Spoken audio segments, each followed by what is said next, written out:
رات کا مستقبل کیا دیکھ رہے ہیں؟ ظاہر ہے حکومت تو کبھی بھی 26 نومبر اور 9 مئی پر جوڈیشل کمیشن نہیں بنانا چاہتی.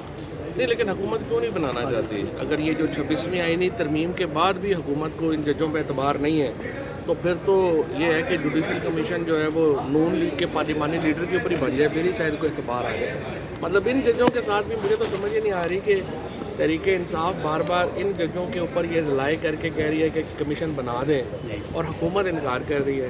مجھے تو سمجھ نہیں آ رہی کہ دونوں کا ایمفیسس ہے کیا.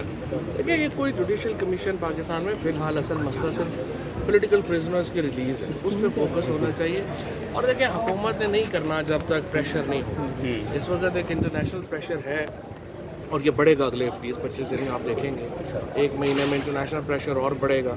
اس کی وجہ سے آپ نے دیکھ ہی لیا ہے کہ جو حکومتی ہمارے لوگ گئے ہیں وہاں پہ امریکہ میں، وہ کتنے وہاں پہ خراب ہوئے ہیں کتنے. اس سے آپ اندازہ لگا لیں کہ حکومت میں اور وائٹ ہاؤس میں ابھی جو ہے وہ فاصلہ بہت زیادہ ہے. تو ابھی یہ پریشر اور بڑھے گا.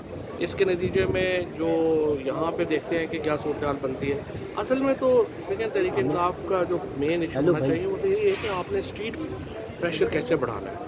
اور جب تک یہ الائنس نہیں بنتا، جے you I, P T I, Jamaat Islami یہ اکٹھے نہیں ہوتے، وہ اسٹریٹ پریشر ابھی حکومت کے اوپر نہیں. محسن نقوی صاحب تو گئے ہوئے ہیں، وہ تو کہہ رہے ہیں کہ فرسٹ سیٹ پر بیٹھے تھے جب یہ تقریب حلف برداری ہو رہی تھی، تو رابطہ تو ہے وائٹ ہاؤس اور حکومت میں. دیکھیں نا، وہ تو اگر آپ نے اسکرین کے اوپر ہی دیکھنا تھا تو یہاں سے دیکھ لیتے. وہ تو ظاہر ہے کہ وہ اس پہ اب میں کیا بات کروں. ظاہر ہے مجھے تو افسوس ہے، ان کو جانا ہی نہیں چاہیے تھا.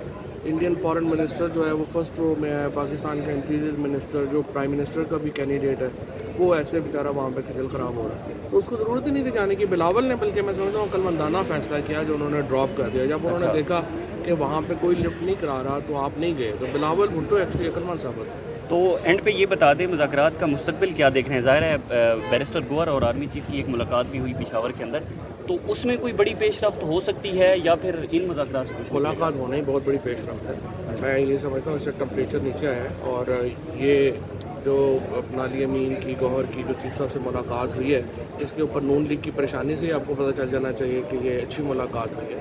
اور اب تک صفائیاں وہاں پہ آ رہی ہیں کہ نہیں یہ ہوا وہ ہوا، ایسا نہیں ہوا، خبریں لگوائی جا رہی ہیں. ملاقات اچھی ہوئی ہے میرے خیال میں، اور یہ ملاقاتیں ہونی چاہیے.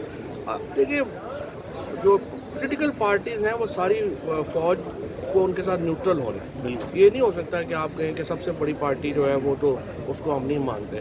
ظاہر جس طرح D G I S P R نے بھی اس دن کہا ہے، لاہور میں کہا ہے، انہوں نے کہا کہ سارے ہمارے لیے برابر ہیں. جس دن سارے پریکٹیکلی برابر ہو گئے یہ حکومت چلی گئی.